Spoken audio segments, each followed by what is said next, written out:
everybody, it's Rocky the Ramone, and I'm here with my friend Gino, and we are gonna review the album Rocket to Russia by the Ramones. For those of you that don't know, I am a one-man Ramones tribute band, and my friend Gino over here, why don't you tell us what you do there, Gino? Hello, everybody. Well, they call me Didi Mondos. I'm in a band that's a tribute band, full band to the Ramones called Mondos Bizarros, and I play the bass. I'm Didi Mondos. So you just recently was that that live cast that I saw? Was that the last thing you did? Yeah, that's about Okay. it. Where Yeah. do they find that? This you're talking about our live cast, the Yeah. interview I did, or the No, well, you the could talk shows about at that too, Gas but Monkey. there was a live cast on Facebook. Can they still see that? Oh yeah. Okay, well that's the one I was talking about. That's the most. If somebody's listening to this on Facebook, especially that's the first Yeah, go thing to they're gonna want to go to. yeah at Mondos plural. So not the album is Mondo Bizarro, and this is SS on the end. Mondos Bizarros.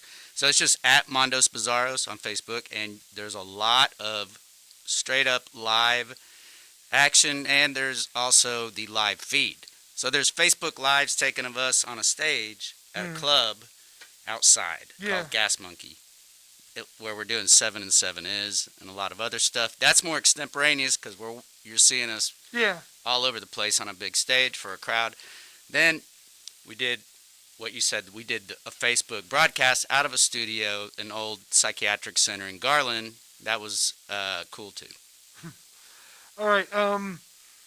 So what we're gonna do then is we're gonna talk about Rocket to Russia. Quickly on my end, Rocket to Russia was my very first Ramones album. When's the first time you heard Rocket to Russia? I didn't hear Rocket to Russia except for maybe some parts, some songs. It was not in my consciousness really until later. So it's a good question. Just the movie Rock and Roll High School brings me into the Ramones. So Road to Ruin is maybe the first album, but the first album I really remember is End of the Century, honestly. Okay. Although I'd already heard songs from the earlier albums. So you didn't hear Rocket to Russia until you've heard quite a few Ramones albums then. Absolutely. I had Mania, and I had their first album, and Okay. I had heard I did not have it, but I had heard End of the Century a bunch of times up until the early 90s, and then I finally got Rocket to Russia, and that was the exciting thing. Was I was like, wow, nobody had told me about this album. Well, the first Ramones song I ever heard was Teenage Lobotomy on the Dr. Demento radio show. And then I saw Rock and Roll High School. And then I went to the Target over by Valley View Mall. And I bought Rocket to Russia. And it was, when people talk about, like Portuguese releases nowadays, they're talking about like rare, like Portuguese only releases. This was some shitty knockoff album made in Portugal. I mean, it was Pirated. Well, I guess because it was just the sleeve and then just a plain paper sleeve inside instead of all the artwork. So I got a cheap knockoff, and it wasn't until later that I found an original Rocket to Russia with all the artwork in it, and it's a promo copy. Cool. So, yeah, Very cool. that's one of the few albums of mine that didn't get wet. That was vinyl. Yeah. And the vinyl was both of them were vinyl. Your first two Rock to Russias. Well, yeah, the first one I got at Target was because it was like in the 80s. Okay. Cool. But so that was my first album, and that's why I think it's the best of the early albums. So, all right, we got. Let's go through all the facts and figures, and we'll debate on this stuff here. Released November 4th, 1977. Recorded at, where was that recorded at there, Gino? Media Center in New York City. Uh-huh. And there's 3 producing credits on there. There's Ed Stasium, Tommy Ramone, and Tony Bongiovi. Bongiovi. Yeah, John's cousin or something. Yeah. Cousin or uncle. Um, I do believe Ed is technically an engineer on Leave Home, and he's an engineer with a lot more input, says Seymour Stein. That's how he described it on Rocket, which I think so credit-wise, it's Tony and Tommy on Rocket, and I would say what really ended up being was Ed went from being just an engineer on Leave Home, and he probably is actually co-producing with Tommy for Rocket. well, the last interview I saw with Ed Stasium, he said all the credit should. He's just basically there by name as far as a producer. So yeah, he thinks that Tommy and Tony were more important to the sound of that album. Does he really? Yeah. Well, the last interview I saw, he's like, yeah, let those guys take the credit on that. It's something like that, but here's the thing. Ed had so between Leave Home and Rocket, Ed had just then did like an apprenticeship with the guy that produces Queen. Roy Thomas Baker. That guy, the 3 names, with the Ralph in there or something. Yeah. Hey, 3 names. How's it going? That's all I remember. Mr. 3 names. So what Ed brought to Rocket, that really clearly, I would say, is a big impact, is he brought in those room mics. Yeah. Right? Yep.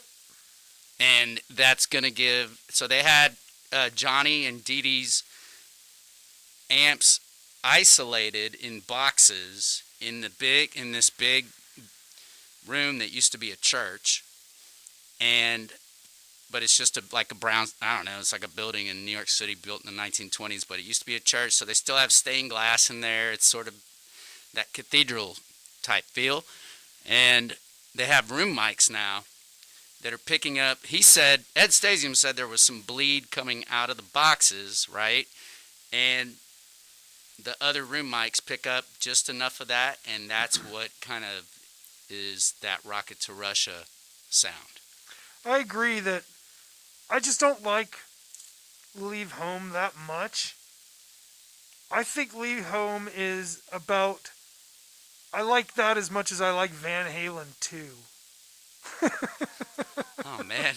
I love Leave Home, and I love Van Halen 2. Those are both of my... everybody's like, oh, the early stuff. Van Halen 2 is the worst album of the early stuff, and Leave Home is my least favorite of the first 4. Anyway, so... yeah. So I get you with that. Then we're talking about the vocals and the mastering. Then went over to where? That was at Power Station. And This is like Power Station's famous, of course, and this is like they were the first to be used there. They were building Studio A during the day, and the Ramones were working there at night only. Oh, okay. In a sub room to do mixing and etc. And then this is the time that Ed Stasium says that they were transitioning from going with the traditional way of recording Joey's vocals, which is he'd do a good take, and then he'd go back, and then he'd double track that same take to give it some depth. And Ed said that they would just let him get this is another thing, too, to talk about, because this being their 3rd album, that's another thing I wanted to talk about with everybody on this. But everybody on this album has already recorded 2 albums and played a ton of shows, so they're way better musicians. And so instead of keeping Joey to one take, Ed said that he could allow Joey to be more like frivolous and take chances because he wasn't screwing up a take. So basically, it's just like do 6 takes, and then that time you went we won't do that because that sounded dumb, but the way you did this sounded great. So you took a chance and it worked. You don't have the pressure of recording it all in one take. Right. It's not like remember that Richie Valens biopic movie and Lou Diamond Phillips. They're like making him do it, sing that song like 91 times before they keep it. And then the Buddy Holly story too. He's like multi-tracking with dudes, and they're like, "Buddy, I didn't know you knew how to multi-track." So No, I mean, can I interrupt? Something to say here that's important. You don't have to ask to interrupt. This timeline is amazing because you got to realize that when Rocket to Russia comes out, what's the date on that? November or something? November 4th, 1977. Okay. So just to keep it in perspective, that is within, I believe, 4 weeks or less of the Sex Pistols' first and only album comes out. Well, that's a story that I was going to interject later in. So, cool. Yeah.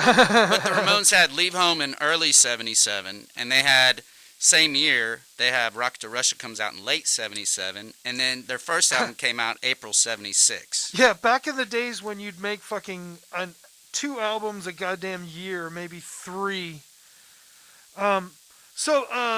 Let's get through these credits real quick here. So there's another, I don't know if it's proven or what's going on. I didn't do a ton of research on it, but it's saying that they offered Phil Spector offered to produce Rocket to Russia, but the band didn't feel like they were ready to do it. What do you know about that? I bet the wheels were just kind of in motion here, and the budget had been hashed out, and I think it was just something was too. Yeah, I think there was some too little, too late in there. Budget. Yes, for sure. Budget. There you go. For sure. Let's see here.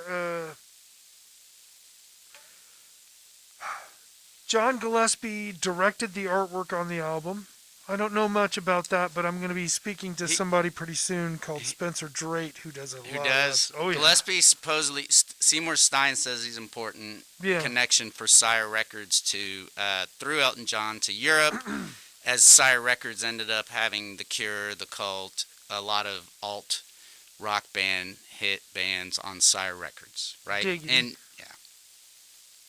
that's sort of Ramone's legacy. There is like they are like kind of like the beginning of this quote, new wave / Well, okay, think about it this way. I just totally fucking made an association. Kiss and the Ramones helped Casablanca and Sire Records, because even though the Ramones didn't sell the amount of records that Kiss did, they were steady. And Sire could always count on the Ramones to at least sell a certain amount of records. Sire got credibility off nothing off the sales of the Ramones. I don't think helped Sire at all. Yeah. I think it was just Sire could walk around and say, "We have the Ramones," and meet people like Robert Smith of The Cure and sign them, stuff like that. It was credibility in Europe already for the Ramones. So that cover photo was taken by Danny Fields. And, hey, if it works once, why not do it twice? The brick wall thing. Yeah, it's definitely, it calls back to the first album, and, no doubt at all. Okay, surprise question. Ding, ding, ding! Surprise question.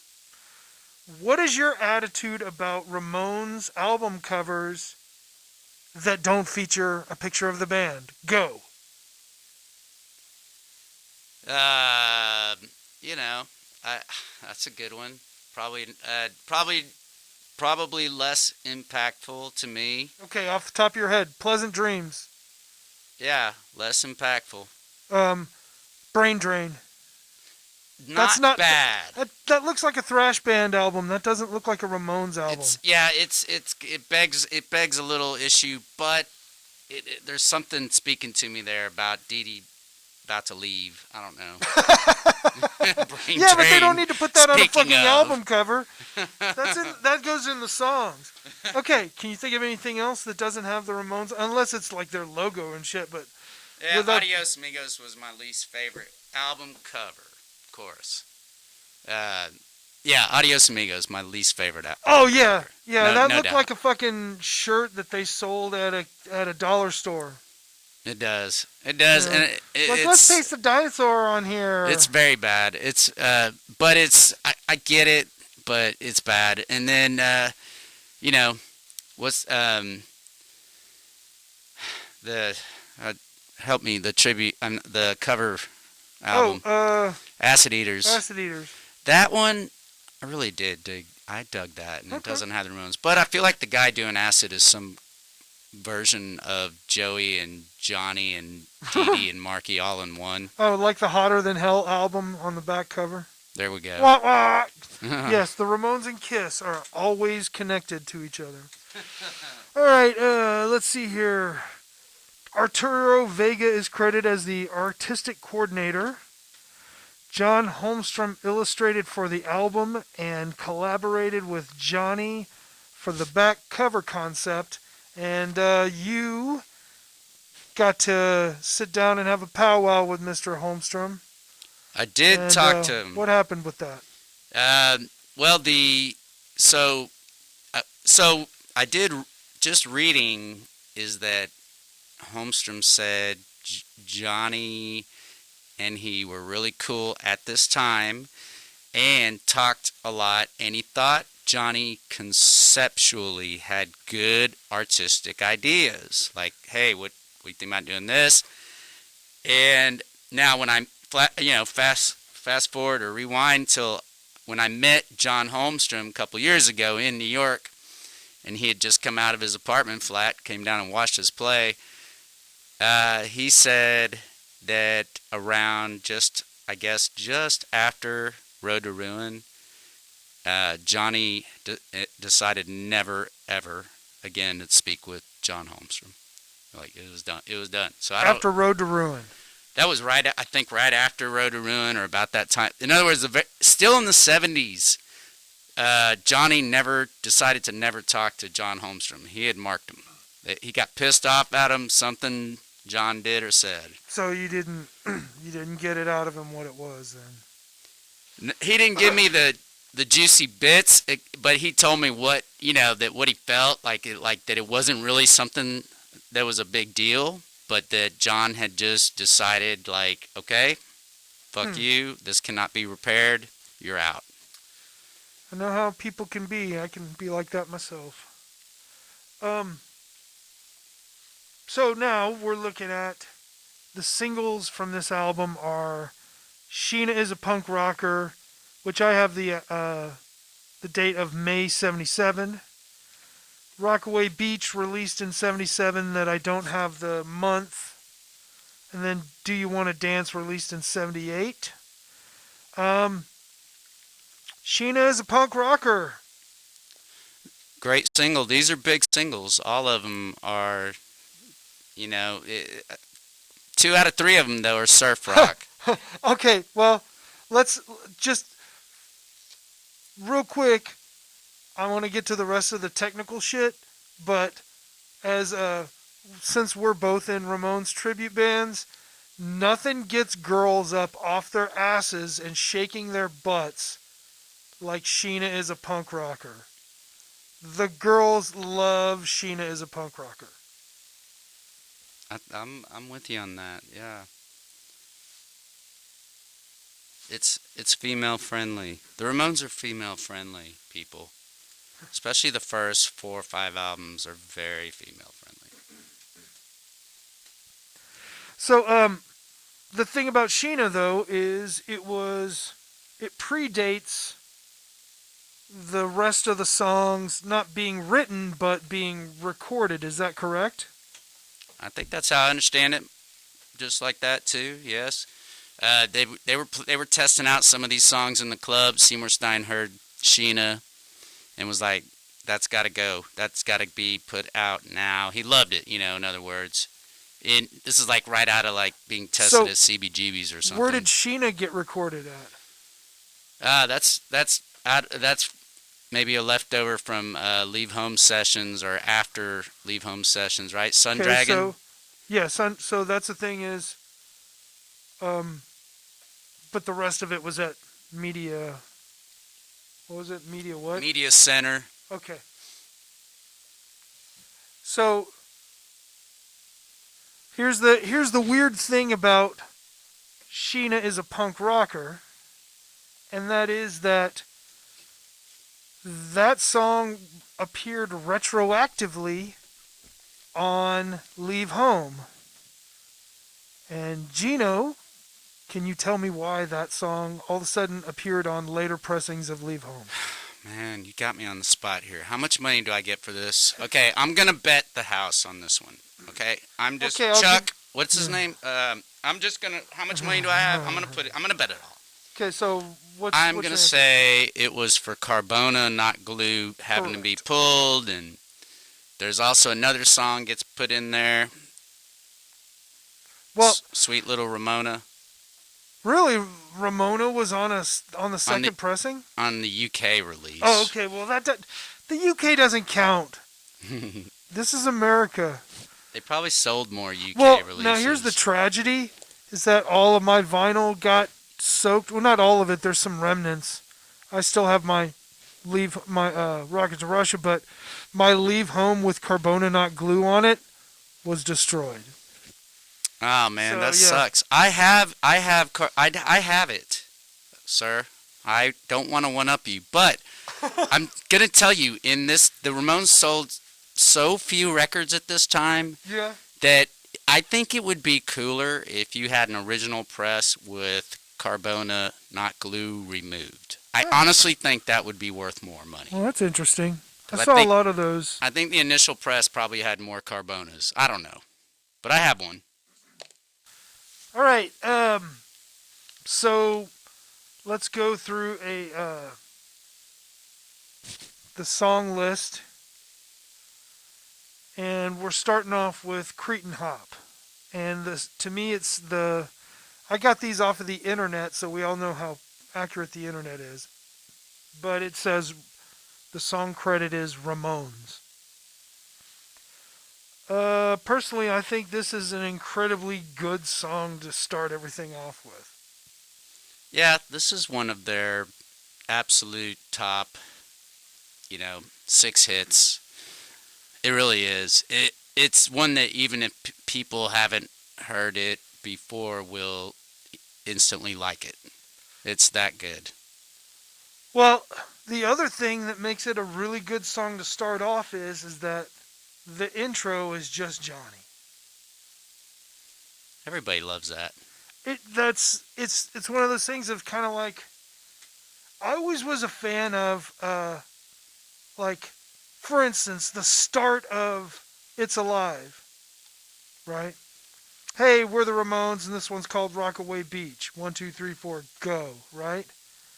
And with Cretin Hop, it's kind of like Johnny stepping up on stage and going, hey, everybody, we're the Ramones, here we fucking go. And everybody else comes in. So it's kind of like a guitar version of standing on the fucking stage. Can I expand on that? It's Alive is what you're talking about. So the first song they do during this era, this is Rocket to Russia era. That's their latest album. And, of course, their most famous live album, third album. So Johnny likes to hear his guitar before he's gonna play anything. He needs to be sure, and he plays it's a 2-tone kind of crank, because I think he's sound checking. Like, you know what? We did a sound check. I want to know, because I feel the same thing when I look down at my bass. Is this thing really gonna make a noise when we start? I think Johnny had to hear that guitar. And then you hear a lot of live performances, and they do just a quick, pick noise test. I don't know. Well, Point being, though, is that it's like stepping up and declaring, all right, get ready, here we go. You know? Whereas, like, you look at both the first album with Blitzkrieg Bop and then the second album with Glad to See You Go, they just go straight into it. No count off, no nothing, just bam! And this one being a little bit more, I guess, what do you call that? Mature. I thought it was a really good artistic statement right up front to have it just the guitar and then everybody else come in. Yeah, I'm with you. There's other instances of just really great tracks. I can't think of one off the top of my head though, where it's just the guitar, right? Because you get this treble, this crunch. You get to hear the crunch when you take out the bass, the drums, and the vocal. You get to hear that guitar do all that crunching, and then come in and smash people over the head with the rest of the band. Well, the second thing that I would like to say about the guitar being a good intro is that this is where I think they got Johnny's guitar tone the rightist. You know, the first album it was really raw, which I appreciate. Second album I thought everything was too muted, and now this one, it's right where it belongs. You know, you could tell that it's like it's controlled by a studio, but you can tell that they captured that. You know, it's like they captured a tiger.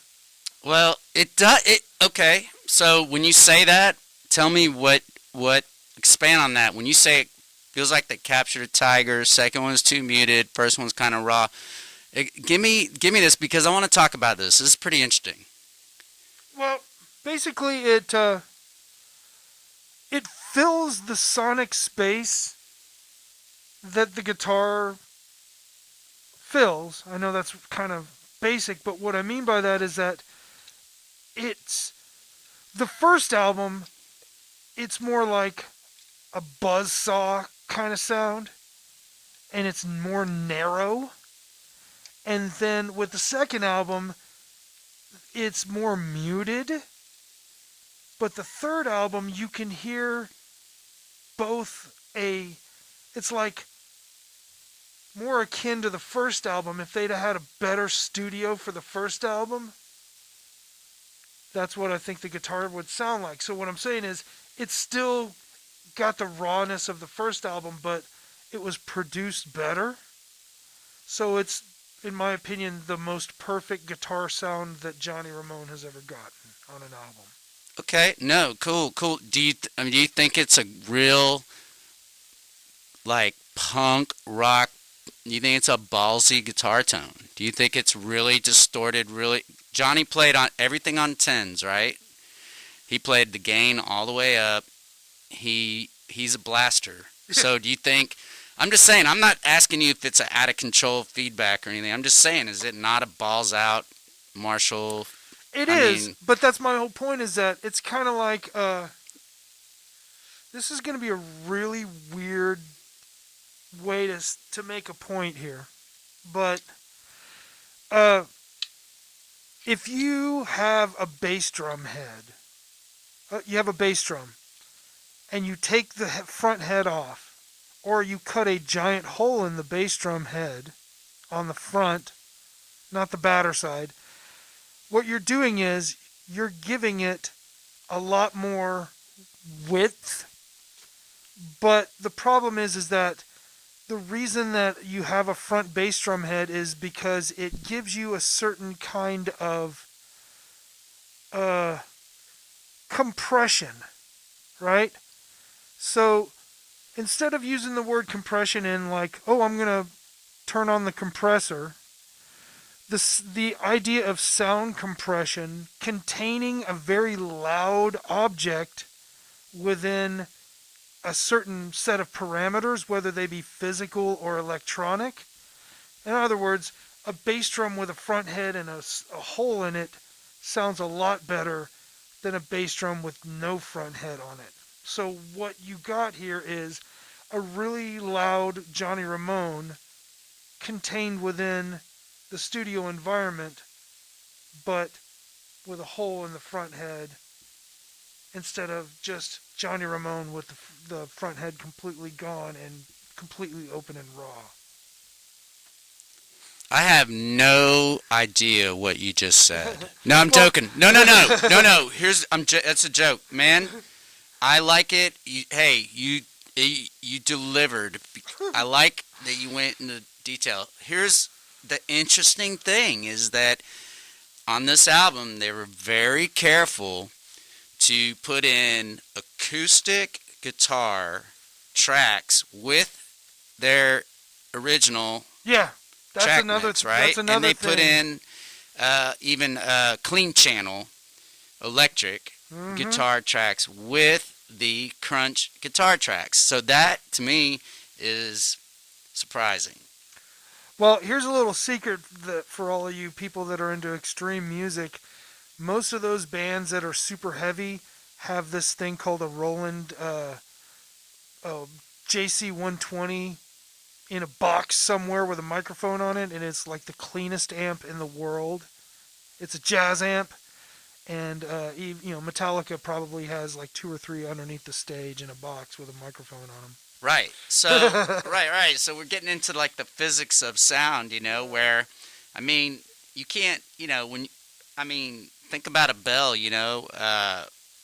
in medieval times, ancient times, they ring a bell so that people could hear the sound from, a very great distance. There's something. Now you can play a guitar just like ringing a bell. That, man.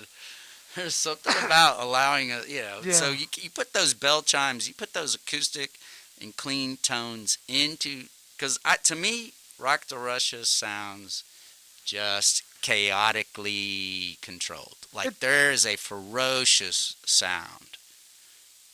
Well, for instance, though, paralleling again, it's like when you hear piano on Kiss albums.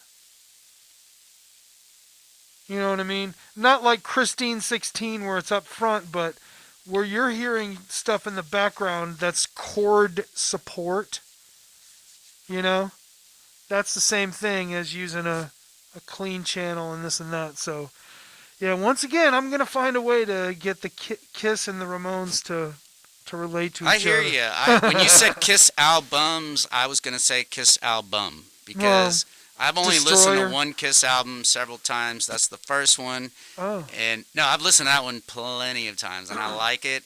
And I am good with Kiss live. I have enjoyed watching them lately, and although they're done, I think. But yeah. But what was it, Dynasty? I think I heard that a few times when I was a kid. That was my first experience with Kiss, and I don't think I really liked that one. And I don't like any other album they ever did. That was the disco album. I don't think I ever heard another Kiss album. Yeah, and I want to hear Love Gun or something. Well, I want to hear another one. I like the first one. Maybe we'll do some reaction to you hearing the first album. So, the next track is Rockaway Beach, and the credit goes to Dee Dee on this one.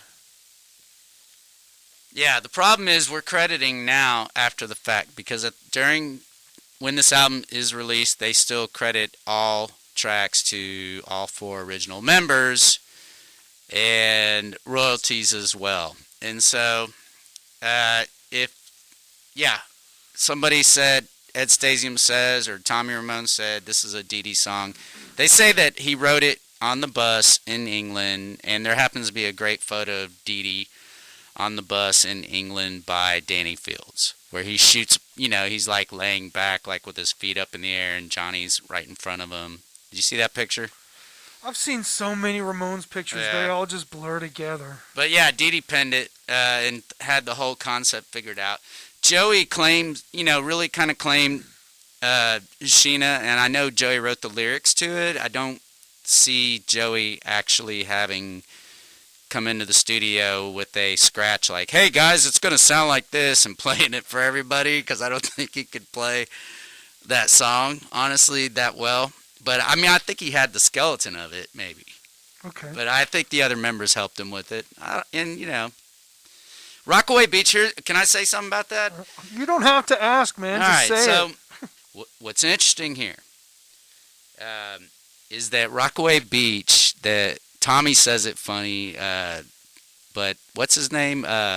Legs McNeil says it really well, poetically, you know, because Legs is pretty colorful and he's cheesy, but he's like he's like punk fan number one. Legs McNeil and he's a kind of a jerk, but anyways, that's kind of what makes him who he is. He says that like Rockaway Beach is a disgusting beach, right? And it's really not that far away from Queens. And but the way he says is, you know, like some people might be like glamorizing it as the coolest place in town because, you know, it's a beach. People from the New York City area can get there, and it's like Legs says it's all bitches. It's basically Jersey bitches and whatnot in high heels and wearing, and this we're talking about 1976, 77 times, wearing hardly nothing, drinking their asses off, cheap beers, tall boys, and all the dudes and everyone standing around looking to get into a fight. Like it's a gross scene, but it's also like in today's modern times might be the most happening place in town to be Gucci gangster, you know. And Dee Dee and Johnny used to hang out there, not the other two guys. Joey's like, nope, not my scene. Same with with Tommy. Well, here we go to, I'm going to say, out of all the well-known songs of the Ramones, because this made it to It's Alive, so this counts as anything that makes it to It's Alive automatically counts as an important Ramones song. Do you agree? Of course. Okay. Here Today, Gone Tomorrow is the worst Ramones song I remember this. You ever. hate this song. I hate this song. You cannot stand this song. So, Everybody's got an opinion on this song, and it's in so many of their live performances. It's Alive, and I gotta feel that it's a poetic thing. It's lulling you so that the band can come back and punch you. And it's to follow like a Greek play or something. Like they don't want to just do one thing the whole time. well, being on the album, that's fine, but this song is the most draggy song of any song on the early albums. I mean, I put this song up there with She Belongs to Me as like how much I hate this song. I actually like She Belongs to Me better God, than this one. Now, this song is probably during this song, Johnny originally had Charles Manson eyes, Manson lamps, looking over there at Joey, and this song is probably a source of animosity between Johnny and Joey. I'm telling you. I'm just saying it's a fucking drag. I don't mind it because I feel like it serves a purpose, and when Joey sings that, the last line of it has a nice resolution. But I know what you're saying. Yeah. So, I just can't stand that song. And I want to go on record here and say this: I don't hate all the Joey Love songs, because I like some of them, you know.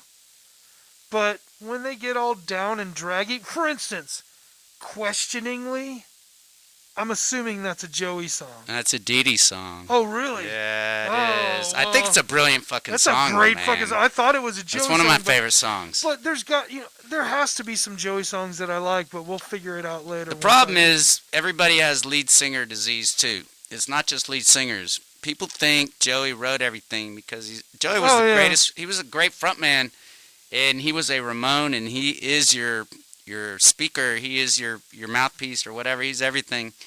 So important to the band. He wrote a lot and he collaborated a lot in the early days with Dee Dee, but it's not really most of his stuff is not really the best, especially his later stuff, honestly. Well, so they bring it back up again with Lock It Love. And this is where you were talking about with that added acoustic guitar. It's very prominent in this song. This is a hot point. This song for me, I want to say something original. I want to be different. I don't want to parrot what all the other famous music critics like, Cousteau and all the famous New York Jacques snobs Cousteau. man, you know what I'm talking about. All these famous types. If you look at Lock It Love, if you look at the reviews of this album, and some hipster just put a big, this is like a major publication talking about the 40th anniversary reissue. So that means it's, 2017, 18. There's somebody that's writing about this song. And he has enough time to know the truth, and he doesn't. He says, Lock It Love. He repeats exactly what everybody said. Just another pop song. No. And then he goes on and lauds and loves and bestows, all this credit to other songs on the album because they're dealing with mental health issues and dark subject matters. But Lock It Love, obviously, is just this little throwaway pop song they put on there. No, it's not. It's so well done. It's so happy and poppy and fast. And it's talking about hanging your girlfriend by a rope around her neck. It's a sick, twisted song. I can read you the lyrics if you want, but I mean, all the hang on in that song that they're singing, it's not like hang on to my arms, baby, I love you, kissy, kissy. It's like hang, like by your neck. Like it's a great song, man. Went over everybody's head. That's how good it was. Yeah, it's kind of funny how people don't realize the lyrics sometimes, even though they're listening to it, they don't realize that what it's actually talking about. No, they don't. I don't know. Anyways, I don't even know I talk to Ramones fans that don't even know what this song is because it's not on the anthology or Ramones Mania. And it didn't make any of the live sets. Nope. Well, the ones that were recorded. Not that I can think of. I mean, live sets back in the 70s don't exist except for on YouTube now. You know what I mean?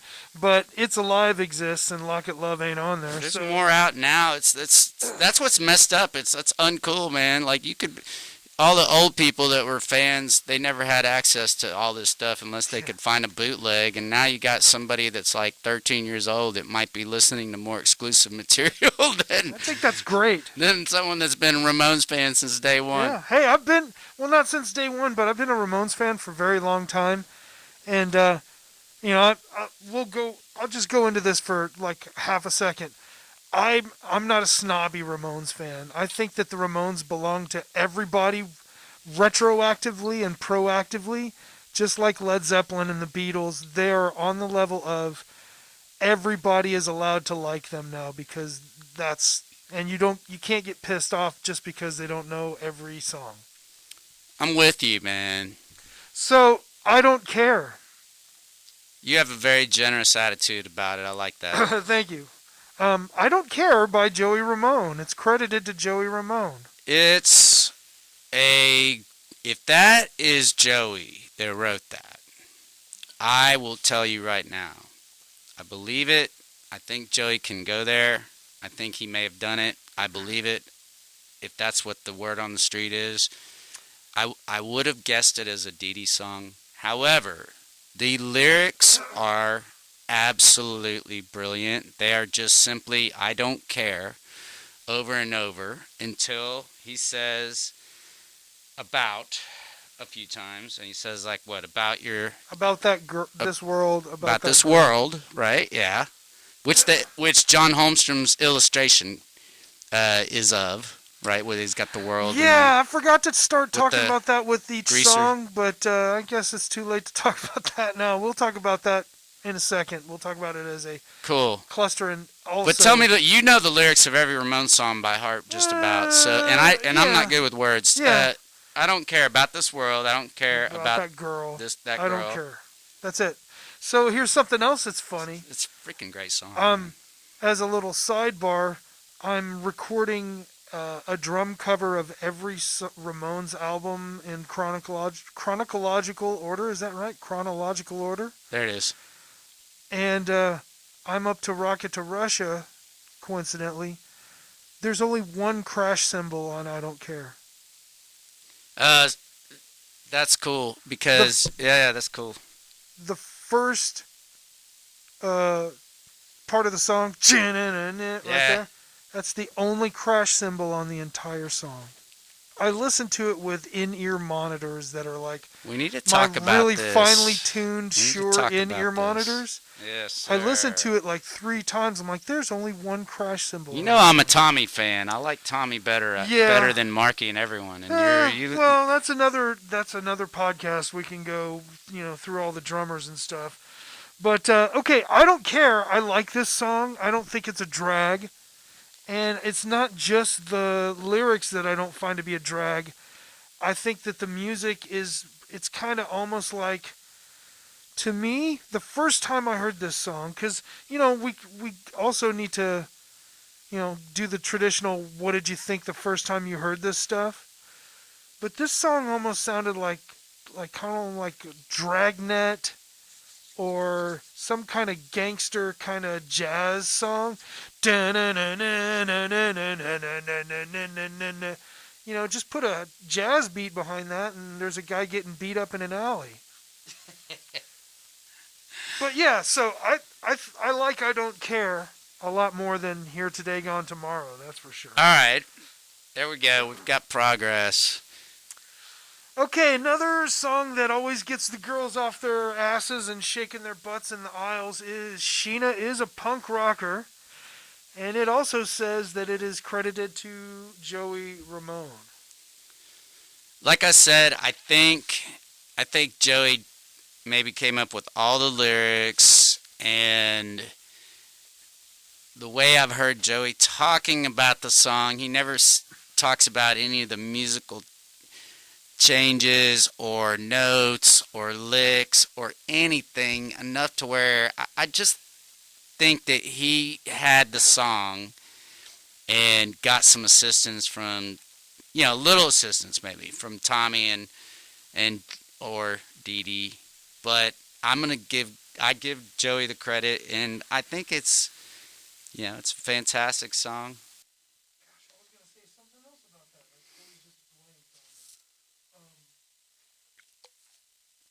But it's a badass song, man. I mean, I think Rockaway Beach is a superior song, and I think Sheena has that a chick is a punk rocker, and that lyric right there is powerful too. And they're both great songs, and I think this is when Monty Melnick says, that Joey Ramone and Dee Dee were the Lennon McCartney or whatever there of the Ramones or whatever. I think this is what he's talking about. Until they had a falling out, they were generously working together and everything was cool. Well, you did bring up something that pairing those two together, those are pretty much, in my opinion, Rockaway Beach and Sheena are the two most pop-sounding songs on the whole album. In like mass appeal, kind of, because we're going to get to another song later on that's kind of pop-sounding, but it just doesn't have the appeal of these two. But yeah, Sheena's a punk rocker. Oh!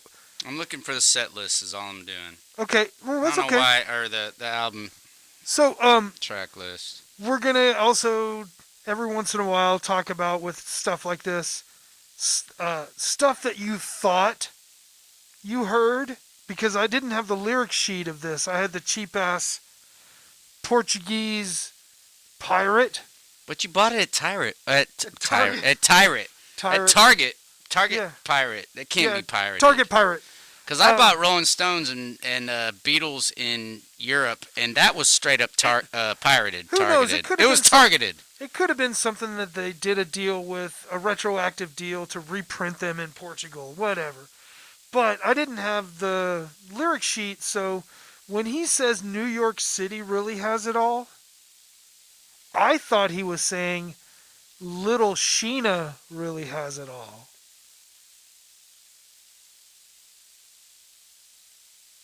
Well, Little Sheena really has it all. Oh yeah, because you can see how it could sound like that. That's very sexist. And then one day somebody was like, "Man, that's not what they're saying. They're saying New York City really has it all." And so I changed. But there's all of those things on these albums where you heard something, but it wasn't that. Big time. Yeah. No, for sure, for sure. All right, ending the first side. Yes, kids, there are sides. Is We're a Happy Family by Ramones. So, I like playing this song live. I like the riff. The riff is fun to play for me on the guitar. This is a great song. This strikes at the heart, and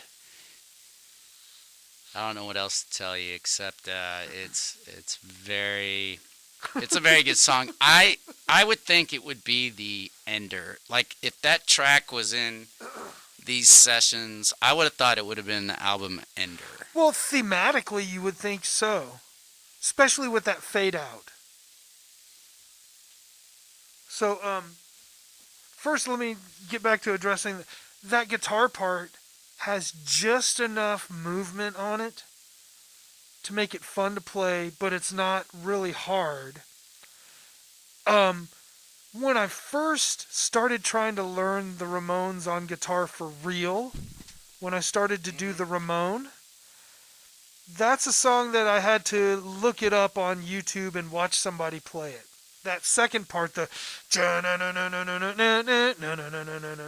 it was kind of fuzzy on how to play that, but at the same time, what I'm trying to say is like just physically playing that guitar part, it's one of the more balanced Ramones songs where there's a lot of motion, but it's not so hard that you have to concentrate, but it's also not like Blitzkrieg Bop where it's like eighth notes on the same note for 2 bars, you know.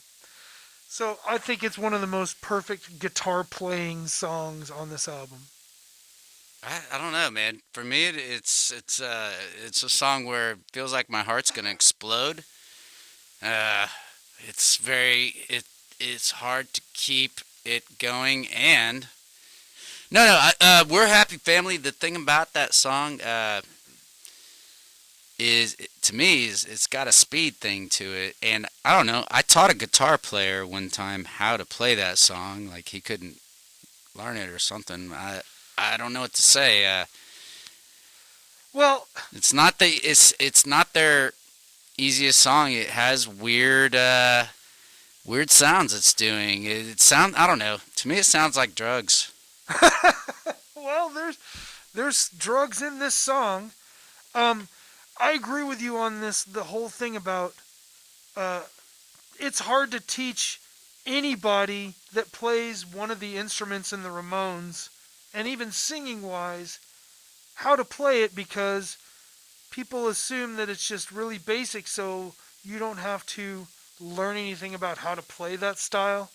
And that's, a discussion for another discussion, but basically it's so simple that it's like when you hide something in plain sight. People are so used to looking all around it that they don't see it right in front of them, and that's the way the Ramones are. When you're playing, it's like give up your ego and just play basic parts, and you'll get it. So when 4 people are playing and they're playing together, that's called ensemble. I don't know if that's French or or Latin, It but sounds French. ensemble. Ensemble is actually very complex compared to when you're just playing solo. And I mean, I'm just saying, like that's that's fine. I could play you any band, any Led Zeppelin, whatever, Metallica, Megadeth, Rush, or King Crimson, or I don't care what you say. It is Tool, and I will show you where they're doing a chord, and that's all it is, one chord for a long time. And yes, you're hearing a lot of notes, but they're all within the chord by maybe a player or two. And they take turns swapping out solos. That doesn't mean it's more complex music. The Ramones move, they change key, so I don't know what else to say. They just don't have a lot of jack off shit. They don't have a lot of musical jack off. Well, the end of this song, this is one of those things of like headphone music. You don't necessarily listen to the Ramones for the spectacular, stereophonic, acrobatics, but this is a fun song to listen to with headphones on because then you can hear all the stuff at the end. It's funny. It is. Where are my socks? Where are my underwear? Where's my safety pins? What'd you do with my safety pins? It's what is it? right, and that's a little stab at the Sex Pistols, yet actually, part of the art. It's great. And Dee Dee is the mom voice. yes.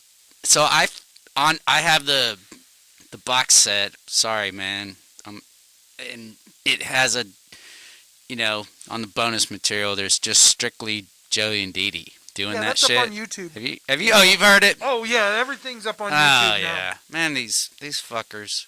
They put everything up. Yeah, but actually the whole thing is I wouldn't be angry if I bought a box set and it ended up on YouTube because the person on YouTube can't hold that box set in their hands. I'm with you. Yeah. Honestly, I'm with you. Honestly. But yeah, the end of that song is really fun. No, I'm glad. And, it's really cool. Yeah, I didn't know that was. Yeah, exactly. They are funny. Joey's very funny. Joey's very smart. I love Joey, man. Trust me. So I think when he and Dee Dee are jiving like they were, that's probably like the best of times for the band, and they're doing it, and it's great, and it's hilarious. You know what I pictured in my head? I just kind of like remembered this when I was first listening to it. All the times that I would see Monty Python, and they were like in a what do you call that? A domestic situation, and one of them's playing the mom or the woman or whatever. Right. It's the funniest stuff ever. It was kind of like the Ramones version of a Monty Python, angry housewife and husband sketch or something like that. So flip it on over here to side 2 and we got Teenage Lobotomy.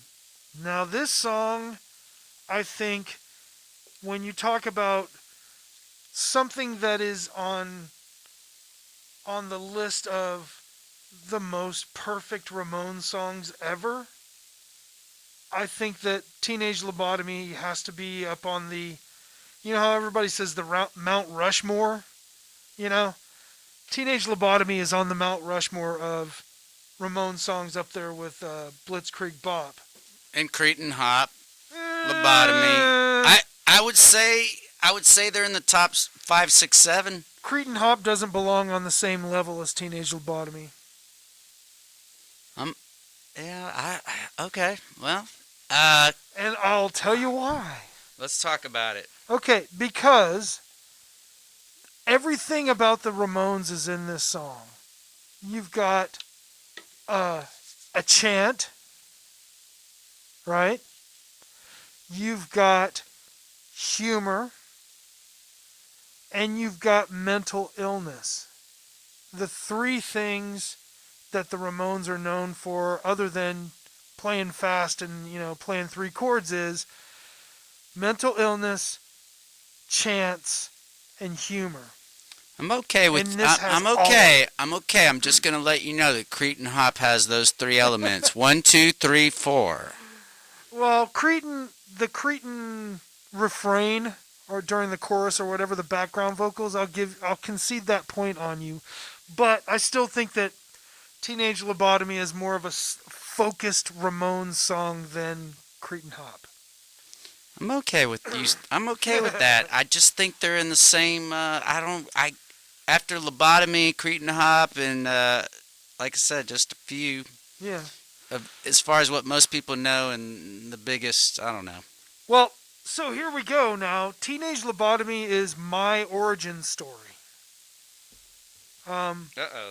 And I don't know if anybody else that listens to me normally has heard this story a million times, but I used to make compilation tapes off of the Dr. Demento show back in the day, in the late 70s, early 80s. And the very first time I heard the Ramones was Teenage Lobotomy on the Dr. Demento show. What year do you think this was again? You said it. We talked about this earlier.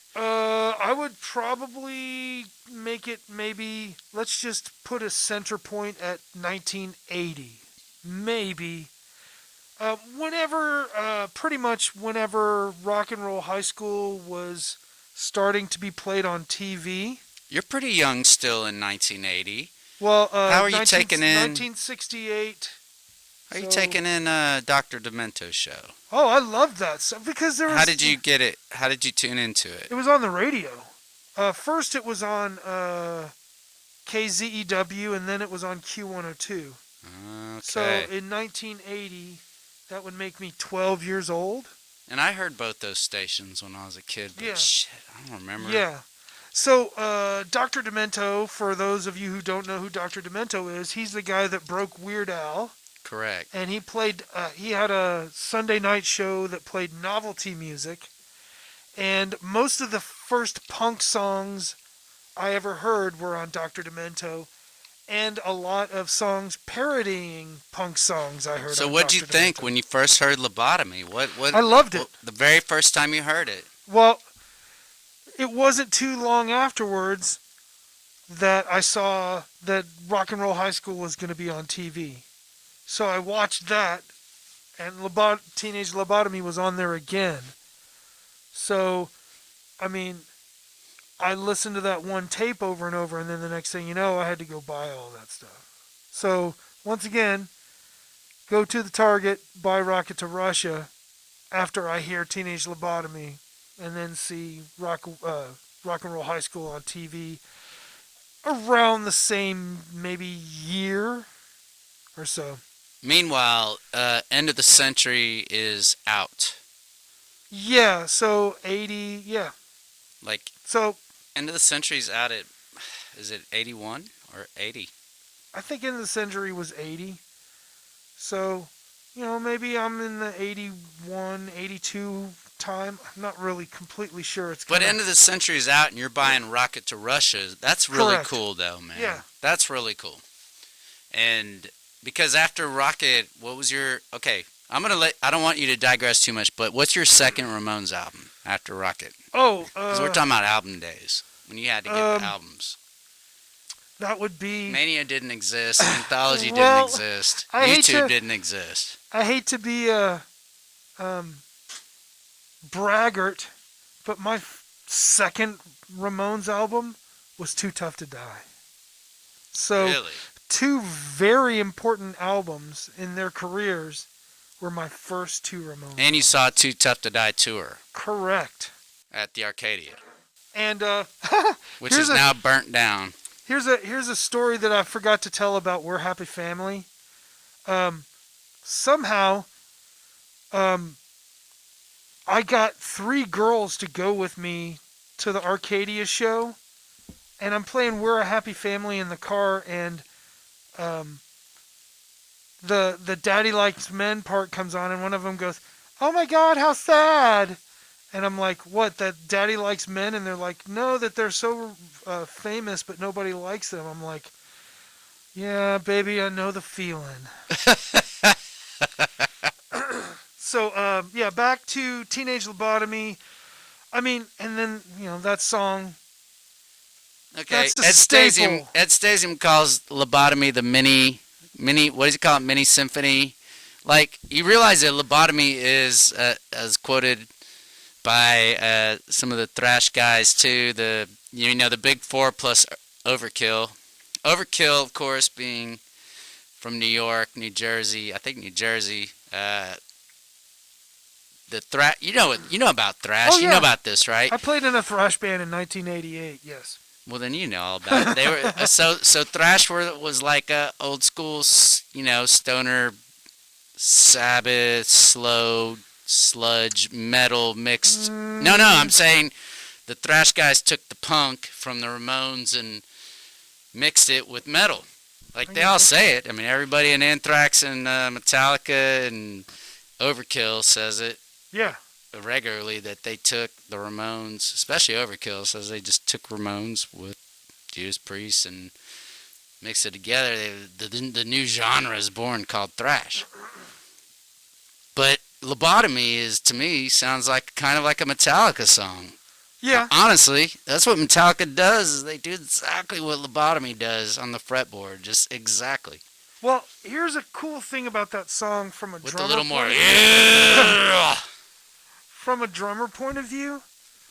That Lobotomy drum part is really interesting because it's like dun dun dun dun dun dun dun dun dun dun dun, and those first two notes, instead of playing the high tom and then the low tom, he plays the toms backwards. And here's something I'll get into with other stuff. Tommy played crash cymbals at weird times. I love how he hits But the cymbals. Once again, you got a guy who wasn't a drummer that all of a sudden learned how to play drums. So he's playing these, like the fill, the tom part to Teenage Lobotomy is backwards. Not in the structure of the rhythm, but in the fact that he's going from low note to high note instead of high note to low note. So I can't tell you how many drummers they always play the toms on that, and they hit the same toms over and over again. I go, listen, dude, listen just watch to the song. It goes dun dun dun dun dun dun. Next time you have a problem with somebody doing that, show them the concert scene from Rock and Roll High School, and it goes right in. That's how I learned that. I learned a lot of stuff about the Ramones from watching the concert scene at Rock and Roll High School. Yeah. But they make sure to show Marky playing it just like that. Cool. So, speaking of Rock and Roll High School, one of the big dance numbers, one of the big show tune numbers is Do You Want to Dance, which is a cover of a Bobby Freeman song. Yeah, I mean, that's the thing. The Ramones, as do-it-yourself as they are, as punk as they are, as original and weird, they could put a real mean twist on a lot of good covers, and they did. And I don't know, who picked this cover? Was it Tommy Ramone? Who picked it? That I would like to know that. I would think Tommy or Joey picked it, but I wouldn't know. Well, the thing that you could say about this song is it's one of the songs with more harmonizing background vocals. I would say that this one and Sheena are up there on the list of background vocal heavy songs on this album. On this song, I had to, this is earlier today before I came up here, I mean down here, you're in downtown Dallas area and I'm in northern area. That, by the way, there's a lot of bums. Oh yeah. Around here. Yes. And sexy type places. I don't know, what are they? Adult bookstores. Is it? Yeah. Right. Books for nobody under 18. Anyways, there's a lot of police lights and pawn shops. I love it down here, man. You got culture. This song, I listened to the tracking mix, and then I listened to the album mix, and then at Stasium's. It is pretty amazingly produced. It has it has a lot of quality to it. The guitar on the tracking mix is real cool. Like, it's bassy sounding, where Johnny's just jamming it, and you can hear Dee Dee every pick on the bass. You can hear the drums, yet it's very full and rich, and Joey is just right there. His vocal tone is fantastic. He's melodic without any backup vocals. He is so melodic Yeah. in a narrow range. Plus, it's always going to be the song with the, you're always going to see cheerleaders in your head whenever you hear this song. Absolutely. It's And, what's her name? Kate and Tom dancing. absolutely. And a good lesson for the drummers out there, because it shows Marky's hi-hat technique pretty prominently. Does it? Yes. Is this where they're coming down the hallway? Yeah. Yeah, man. That's a cool scene in Rock and Roll High School. I was talking to PJ Harvey about it. PJ Harvey was there? Not PJ. Along with PJ Souls? Whoops. Sorry, I gotta bust your chops. I'm sorry. I'm drinking a little from a flask over here. Go ahead, PJ Souls. Thank you. And she was talking about the scene a little bit, and how you can see it in the movie. I mean, they're on a rolling cart. Yeah. Riser, they're pushing it towards the camera. It's a low budget movie. Yeah. It's such a great movie. This is my entry to the Ramones, is the movie. Yeah. And that is a great scene. And it's a powerful song, and everyone should dance, even if you don't like to. Well, I'm going to tell you this. This is why I'm excluded. I have a note that says that I'm excused from dancing, and it's because I'm a drummer. And the thing about dancing is you can't think about anything while you're dancing other than maybe getting laid or something like that. You can't analyze music while you're dancing, or else you'll stop dancing and start thinking about the music. Musicians, period, are the worst. Stop analyzing Musicians music. are the worst dancers. No, I'm a terrible dancer. Okay, so the next song, which is a Joey slower song, is it's credited to Joey, and it's "I Want to Be Well." I love this song. Me personally, what are you gonna say? You were talking about how they need the kind of rest song. You like this? Yeah. I have to do this in every interview that I have. I always have to bring wrestling into it. But on a wrestling card, they have what's called the Let Me Up match. And it's the match that you put in after a real bloodbath or a high-flying, throwing babies in the air, false finishes, and all that other stuff. The next match has to be a Let Me Up match, where people can still watch a match, but it gives you a little emotional time to settle down. And that's what I Want to Be Well is. It's a time for you to...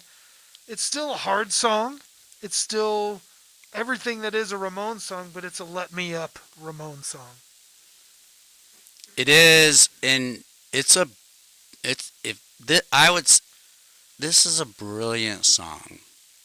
This is Joey, I think, and I agree with at least what people are saying. If Tommy says that Joey wrote this song, I agree with it. It is a brilliant song where he's just, yeah, it got a lot of great, kind of a 50s feel. We haven't even talked about this, but to me, the first time I heard the Ramones also was like that 50s sound. And a lot of people talk about their 60s sound, but Yeah, this is more of a 50s song than a 60s song. and I loved it. Sheena is a 60s song. I Want to Be Well is a 50s song. And I love it. It's a great song. And it's also about mental health. It's the whole album is kind of mental health themed, and this is where they are the same as their fans. I read this out of the 40th anniversary liner notes, but it's true. And that's why the Ramones have a cult following. There's a lot of people that can relate. When you can relate to something, it makes you feel good, even if it's something negative. So I'm searching the databanks here, and I think I Can't Give You Anything is one of the first. I don't want to say one of the first because I'm just listening to the first two albums in my head. This is the first time I think where they're like basically saying, "I'm too poor to take you out." I love it. Is there any other songs where I can't remember on the first two albums where it's because that's a 50s 60s trope too, the whole I'm you'll love me because I'm quality despite the fact that I don't have any money. One of their very first songs that they just chose not to put out, was "I Can't Be." Yeah, I was gonna follow up with that. Yeah, man, I'm with you. I'm following you, and exactly. It's a good song. It really is a good song, and it has a great chorus. And the whole album, every song has a good chorus. This whole album just is exhausting to listen to. And bringing back to one of the earlier points you made is that this is another one of those acoustic guitar centric songs because you can hear that acoustic all throughout this song. It's almost like you can hear it more than the electric. And I bet Tommy played the acoustic on it. Tommy was a guitar player first. Yeah. Tommy was a guitar player. I bet Tommy played the acoustic for it. But I could be wrong. Johnny was a bad guitar player, and I mean that in a good way. And I don't know. I wouldn't be surprised if, Tommy played the acoustic that goes with this song, and it's a good one. Well, another. By the way, it sounds very Road to Ruin to me. This song. Oh yeah, you're right. That song sounds, out of all of these songs, that one probably would belong more on Road to Ruin than any of the other ones on this album. Maybe the last one, but we'll talk about that. Another Let Me Up song, in my opinion, but that did not make it to the live sets is Ramona. Ramona's pretty important, because every album has to have like a throwaway track. And as a spoiler, we ain't gotten to the throwaway track yet. Ramona to me is not a throwaway track, but I don't think it deserves a spot on a live set either. That's a hot opinion. Are you segueing? No. Are we talking about Ramona? Yes, we're talking about Ramona. I'm saying that it's a good song. It's not a throwaway, but it's got that lower pace. It's a cutesy. That girl is, it's the crazy hot rock and roll girl song that they repeat over and over. I always think of this. I think of Ramona with Babysitter, and I think it's stylized real heavy, kind of like a 50s song. Yeah, this is a 50s song. And I don't know, it's cool. To me, it's cool, and, her name is based off the Ramones name, and it's funny. So I think there's, all the books kind of meld together, but I think there is somebody that says that she's Ramona, but it's not necessarily completely about her. So I think there's right. a girl named Ramona. No, I've seen her in the on the Ramones, Facebook fan pages. She just went through cancer therapy, and I think very successfully. And she says that she's the one that the song's based off of. Alrighty, well, now that we've been led up, let's go to one of the most, in my opinion, as a drummer. I don't know how you feel as a bass player, but of the early albums, this is one of the most physically taxing songs to play, and that is Surfin' Bird. Surfing Bird is a real trip.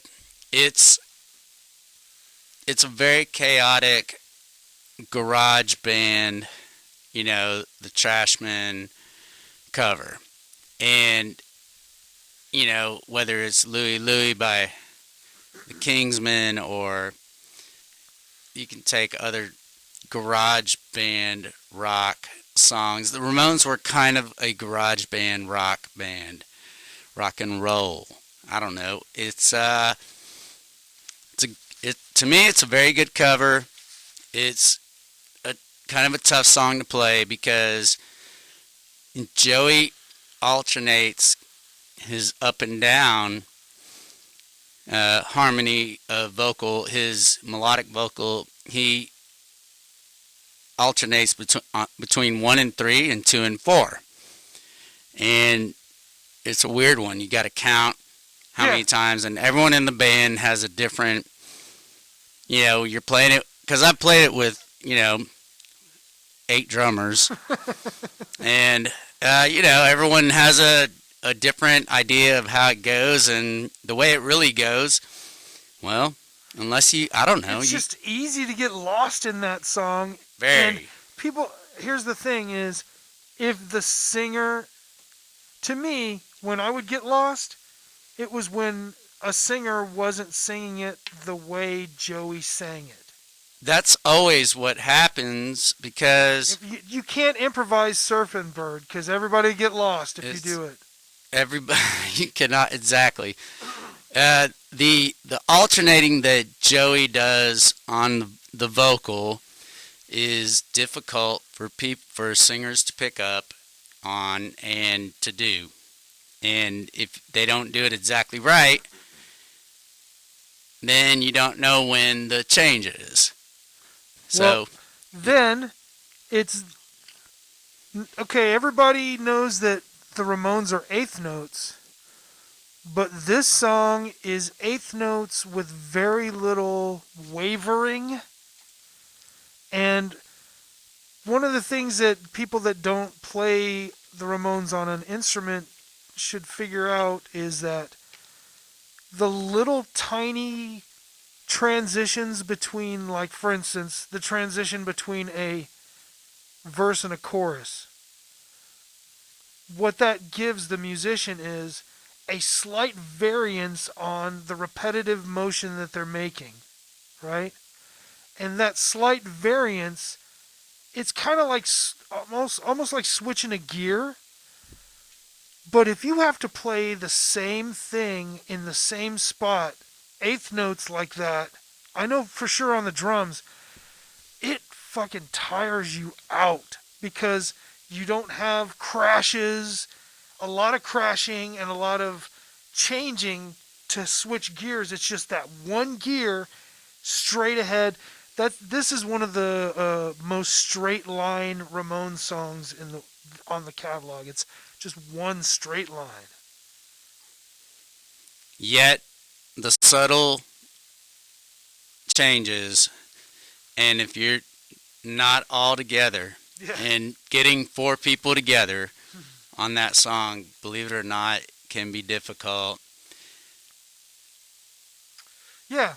So I'm just saying, to me personally, since I'm a left-handed drummer, Then my left hand, I always need a little bit of a break just to stretch my wrists out and everything before I go to the next song. It's hard to play a song after Surfing Bird.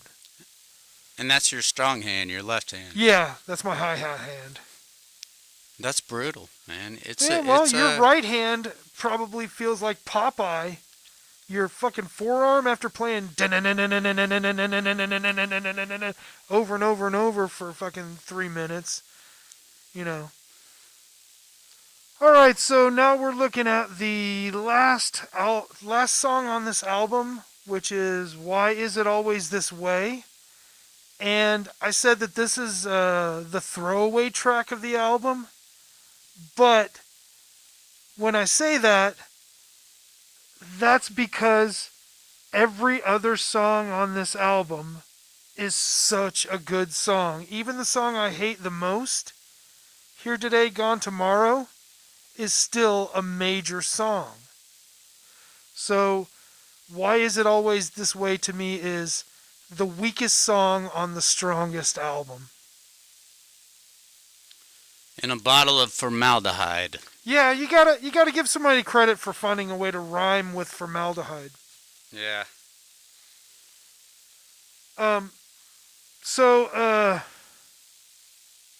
It's again though, you gotta say it's a song that manifests the acoustic guitar again.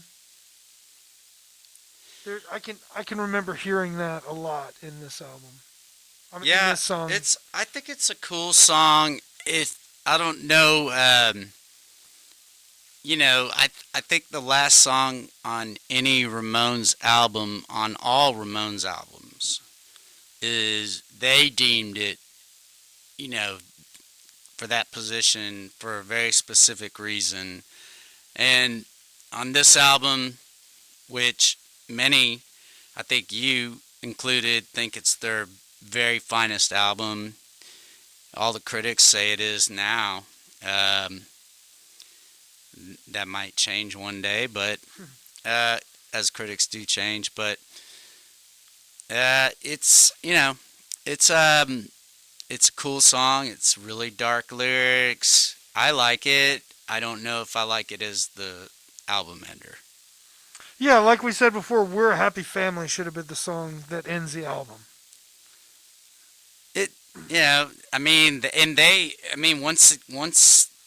Once these tracks came out, We're a Happy Family became a show ender, whereas Pinhead used to be a show ender before the encores. Right. But this album could very easily have Why Is It Always This Way at number 7 and We're a Happy Family at number 14. Yeah. In my opinion, that's the way they should have done it. And they didn't, correct me, they didn't play this song live very much. I've never heard it. Okay.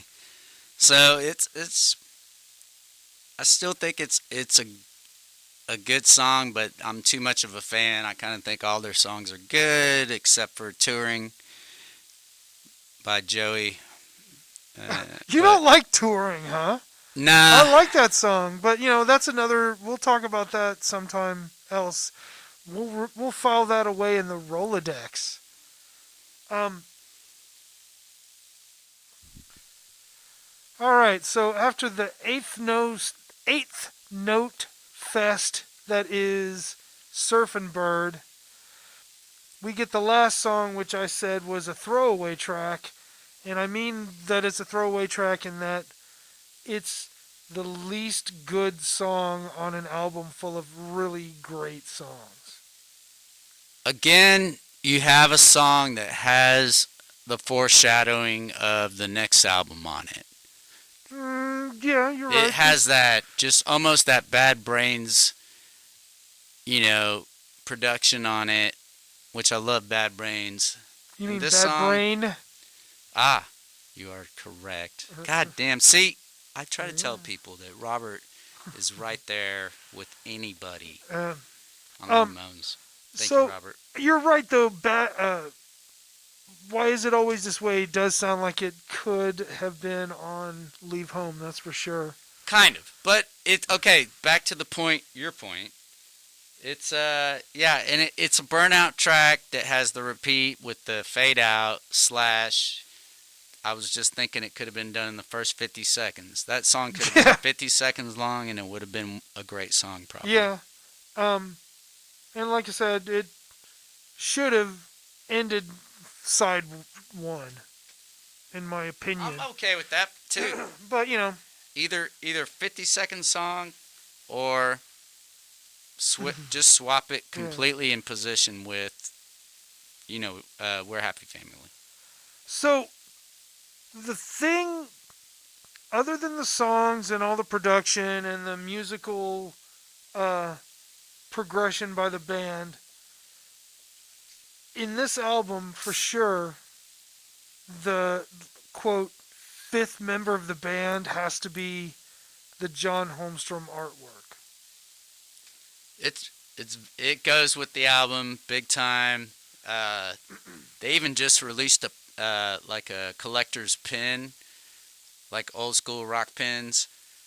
That's not a button, but an actual pin. Remember buttons and pins? Oh And yeah, wasn't that your used to first lose 'em. question? Like, which one's buttons, which one's pins? I just lost them all. But the pins had to have the back on them, and they had a spike. And the little buttons were just fucking floppy sideways Yeah. safety pin. So you were talking about the John Holmstrom art being made into pins. It's very very known with this album. It really helps express the Ramones in the Ramones styles, and that their whole culture of comic books and video games ahead of the even the video game era of today. They had some of that all night stay up type different atmosphere. Well, so the even when I had the cheap ass copy of Rocket to Russia, they still had the Holmstrom thing on the back. So let's start with that.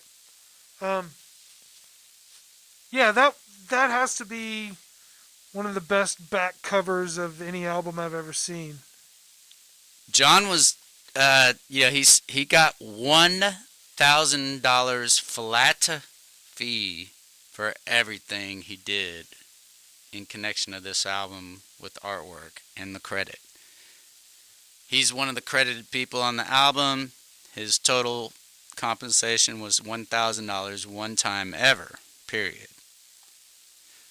And yeah, and he's even been asked like why don't you sue, or he's even thought about it.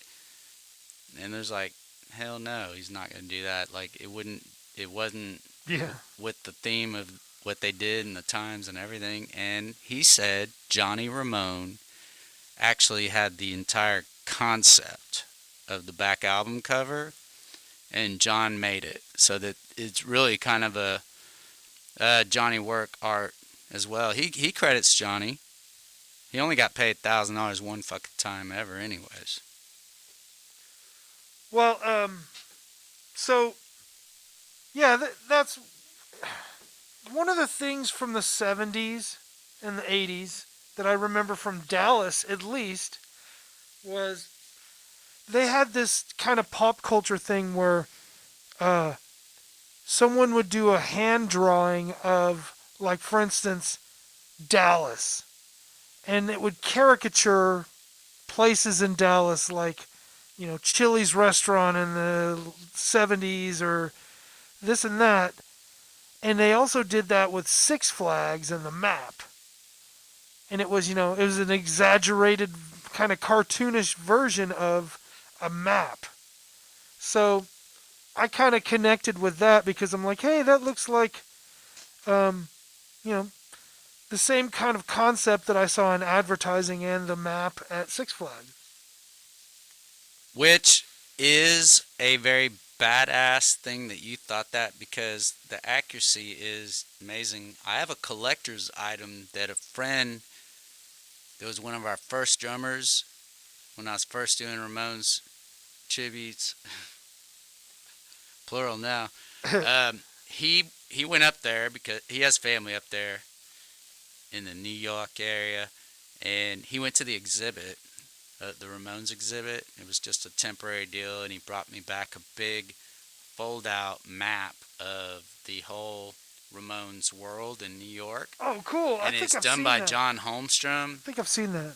It's black and white. It's Yeah. done by John Holmstrom, and it has the entire little pop-ups of all their little places they did shit with John Holmstrom's art. But it's a massive fucking field, you know, of the whole area. Going outside of Forest Hills, of course. It's pretty cool. It's funny. It's cool and neat. So, Good you say that. when you go to the inner sleeve, because later on I got the one with the real inner sleeve. The lyrics.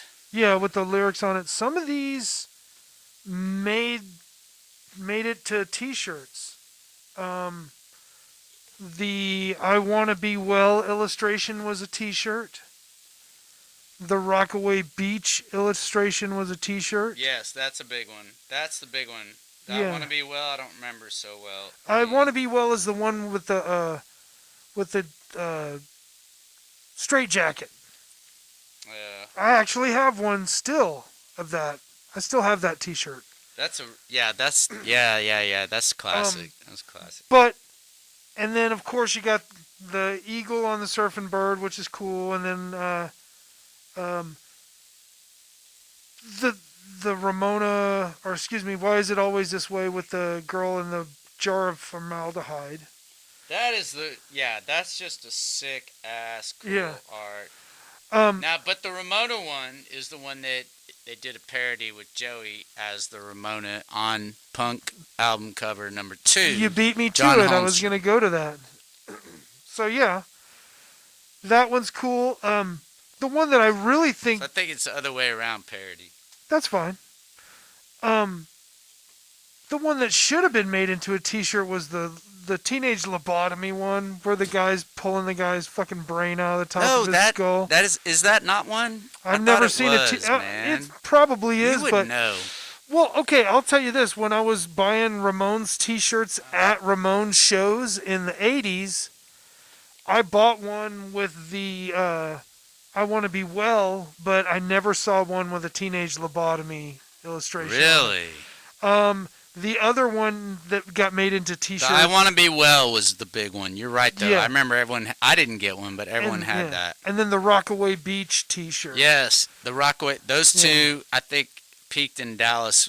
Are those from Dallas shows? Both. Those I don't shirts? know what you. They were sold on the same tour. In fact, I remember buying my girlfriend that Rockaway Beach T-shirt.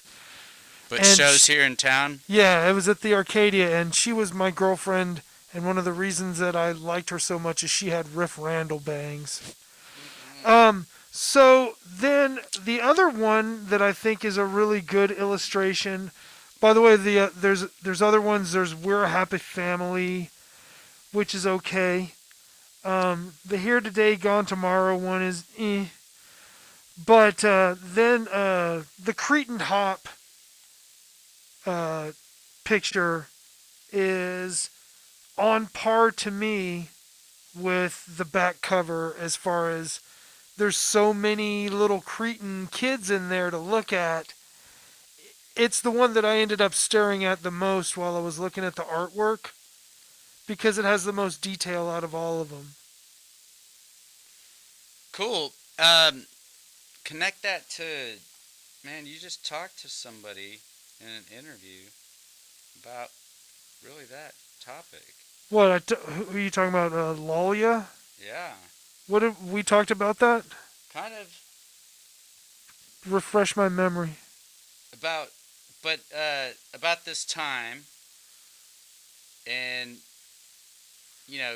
the straight jacket one where it's that wall with all the nipple looking things around them. It's a padded cell. Nipples. But he's on his knees. Yeah. He doesn't look extremely It's happy. funny that you thought that those were nipples. Very nipply. But you had the teenage you want the teenage lobotomy. I thought it would make a good shirt. The teenage lobotomy illustration, to me, you would know though. You never saw it. I for never sale. saw that. badass. I think you got that, man. But yeah, the final thing though is with the artwork is the artwork for not We're a Happy Family, the Cretan Hop artwork.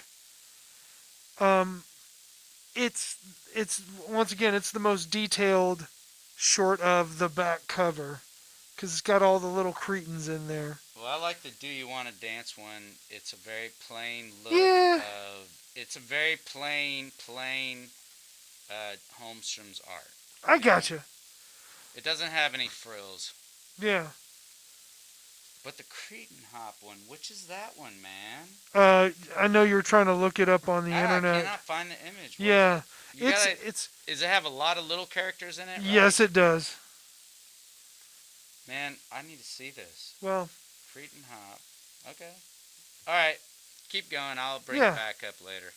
well, that's pretty much it. So the artwork itself is the other member of the band, and I think that other than Road to Ruin, no other album has had the perfect mixture of artwork for the album.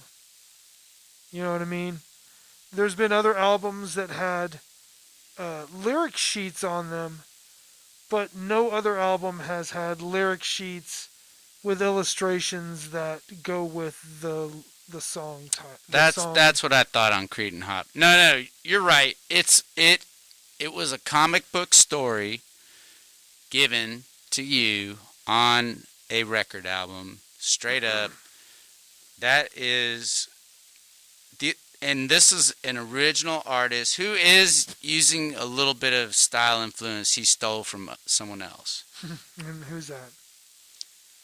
I'm not sure, but I've heard that I think I know. Maybe it's the guy that does the Keep On Chucking stuff, but I can't. You talking about R. Crumb? I think. Yeah, that's R. Crumb, and I can totally. Now that you say that, that makes sense. I think there's a big. I know his homage. style, and his style is it's very much like both of those guys. And another thing you can think of that I'm pretty sure you may have seen is the Fabulous Furry Freak Brothers. I kind of vaguely remember it. But Yeah. Not like you do, probably. But it's that alternative comics from the 70s where it's always like some dude starts walking down the street and he's got his hands in his pants and he either runs into a cop or a pimp or a hooker or it's then always trouble finds him. Yeah, it's always a street dude that, So yeah, that's totally. I didn't even think about it, but R. Crumb is very much like John Holmstrom. R. Crumb Good did point. and Holmstrom was into some freaky cool, like early High Times stuff. He ended up working for High Times. Holmstrom did. Yeah. Federal government went after him like a motherfucker. yeah, no, it was traumatizing. I bet. John's just a normal guy now, man. He's very cool. Okay, so that's pretty much everything that I was planning to talk about on this album. Did you have anything else to add at all? No, except in Russia, there is a mural of this rocket. It's a close-up of the rocket headed to Russia. It's like a graffiti. That's cool. Central Russia. Well, all right, so we're going to wrap it up here talking about Rocket to Russia. My final word on Rocket to Russia is, and I said it before, I'm going to say it again, I'll stand on this. This is the best Ramones album. Whether it is we're talking about the first four or anything else, I think that this album is the most important album in the Ramones catalog.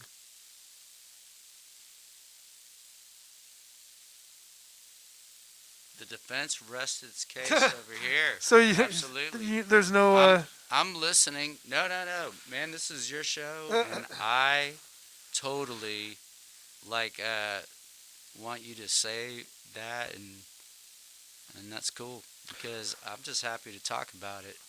Well, yeah, it's just, to me, it's the most important one, and I think maybe after that, Too Tough to Die is another important one, and maybe we'll talk about that one soon. But seriously, though, it's like they're at their creative peak. It does. Ramone's albums don't get any better until they completely have a meltdown and start from zero, which is Too Tough to Die. It's an interesting connection is this album, right? And then I know where you're going. one more album is Ed Stasium and Tommy producing. Next album is now Ed Stasium is elevated, promoted in the liner notes. Yep. Even though what he did for Rocket was really production, he now was credited producer, him and Tommy only. Mm-hmm. And they brought in Marky to play the drum parts. Yep. So, Marky got really asked me about this album when I met Marky. Yeah. I don't know what I said to him, but I was talking to him for such a long time that I'd gone into the bathroom. Marky was in the shit stall next to me. And he was chatting me up. That's funny. Under the stall. He kept asking me questions. Well, and I'd respond. It went down all kinds of different holes. Think about this also. Tommy comes back into the fold for Too Tough to Die. That's exactly what I was alluding to. That's Tommy's return. Yep. I remember seeing interviews of Tommy, and he was talking as if the first 4 albums are him, his name, his production, which he's right. Yeah. And he was like, look, by the time when Road to Ruin didn't hit, what next? Yeah. We gotta get a hit. Fire the producer. Is exactly how he said it, as if he is the main producer of the first 4 albums. One more thing that's just a little side note about Rocket to Russia, and that is it also has the distinction of having the best cutout stand-alone promotional. That Rocket to Russia promotional cutout. It was beautiful, and the shirt was cool. Like right now, that's one of the hottest, most expensive resale item you can buy as an authentic Rocket to Russia era shirt. But that stand-up, like Riff Randall had one, and that's like the most iconic promotional item of all the Ramones promotional items. In all rock and roll, it's up there. Yeah, it's up there because too. it was like probably there at Trash and Vaudeville, Yeah. All right, well, we're going to wrap things up here, and hopefully we'll have a chance to do another one of these. I really enjoy talking to Gino here about Ramone stuff. Once again, Gino, please plug all of your stuff. Well, on the Facebook, we're at Mondos with an S, Bizarros with an S also. And that's one way or another. So, if you want to see his stuff, Facebook. At Mondos Bizarros. Yes. So yeah, I'm Rocky the Ramone, and I'm on Instagram and Twitter and Facebook and YouTube. So look me up on all of them platforms as well. Hopefully, Gino and I are going to do another one of these. We don't know what we're going to do yet, but all right. Thanks for joining us, and have a good night.